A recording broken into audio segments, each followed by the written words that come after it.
नमस्कार। कभी सोचा है कि एक ही डरावनी रात की दो अलग-अलग कहानियां भी हो सकती हैं? आज हम बात करने वाले हैं एसएनडीटी कॉलेज के भुतहा खंडर की, एक ऐसी पहेली जहां सच और डर के बीच की लकीर ही मिट गई। आखिर होता क्या है जब कोई किसी पुरानी डरावनी कहानी को चुनौती दे देता है? मतलब जब कोई भूत प्रेत की बातों को सिर्फ अफवाह मानकर उसे गलत साबित करने के लिए निकल पड़े। आज की हमारी कहानी की शुरुआत ठीक इसी सवाल से होती है। तो कहानी का सेटअप कुछ ऐसा है। मुंबई के जुहू में है एक मशहूर गर्ल्स कॉलेज, एसएनडीटी। अब इस कॉलेज में ना दो इमारतें हैं। एक तो बिल्कुल नहीं, जहां चहल पहल रहती है, और दूसरी एकदम पुरानी, वीरान, जिसे लोग खंडर कहते हैं। और इसी पुरानी इमारत से जुड़ी है एक कहानी। कहते हैं कि यहाँ एक टीचर की आत्मा भटकती है, जो अपना बदला पूरा करना चाहती है। और लोगों का तो ये भी कहना है कि ठीक रात के 2 बजे उसकी भयानक आवाज पूरे कॉलेज में गूंजती है। इस कहानी के दो मेन कैरेक्टर्स से मिलते हैं। पहला है 20 साल का रोहन, जो इन सब भूतिया कहानियों पर हंसता था, मतलब बिल्कुल नहीं मानता था। और दूसरा है विशाल, रोहन का जिगरी दोस्त, जो एक शर्त के चक्कर में उसके साथ उस डरावनी बिल्डिंग में जाने को मान गया। तो चलिए अब सीधा उस रात में चलते हैं। रोहन और विशाल रात के 1:30 बजे कॉलेज के पीछे वाली दीवार फांदकर अंदर घुस जाते हैं। वो जो पुरानी बिल्डिंग थी ना, उसकी हालत बहुत ही खराब थी।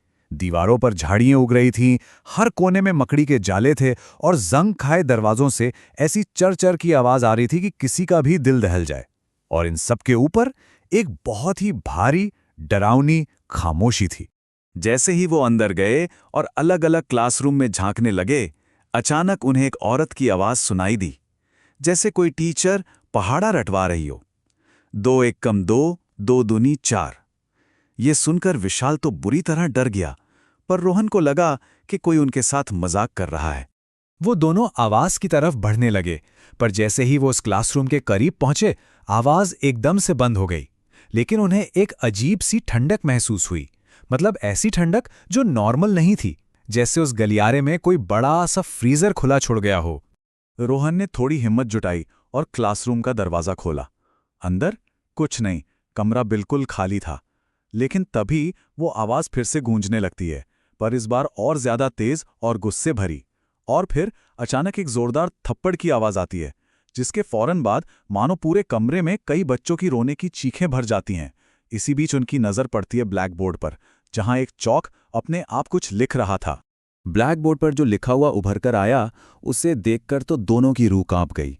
उस पर लिखा था, मुझे यहां मारा गया था और अब मैं अपना बदला लेना चाहती हूं। अब जो हुआ वो रोहन के हिसाब से है। वो मैसेज पढ़ते ही दोनों दोस्त जान बचाकर क्लासरूम से बाहर भागे।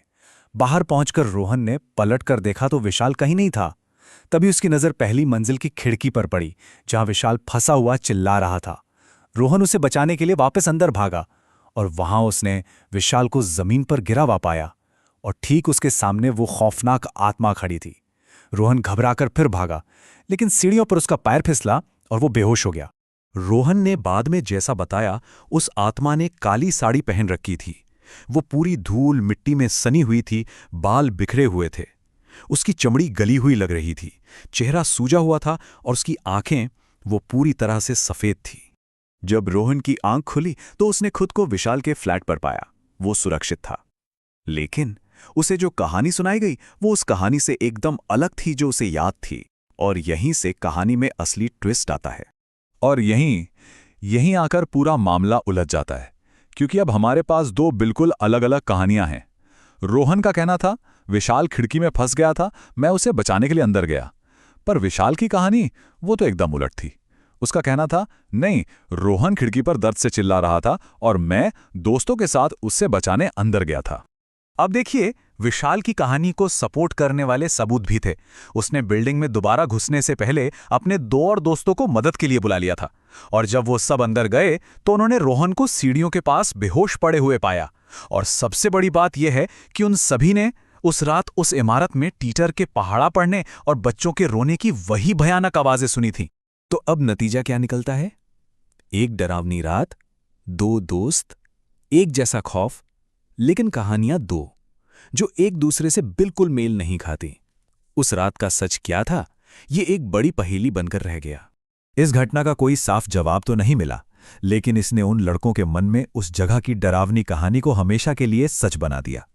उन्हें कभी पता नहीं चल पाया कि उस रात असल में क्या हुआ था, और वो इतने डर गए कि फिर कभी उस पुरानी बिल्डिंग के पास भी नहीं फटके।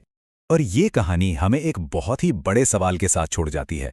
अगर दो लोग एक ही डर को महसूस करें, लेकिन उनकी यादें एक दूसरे से बिल्कुल अलग हों, तो असली सच किसे माना जाए? क्या वो डर वाकई उस आत्मा की वजह से था, या फिर बेहद खौफ की हालत में हमारा अपना दिमागी हकीकत को तोड़ मरोड़ देता है?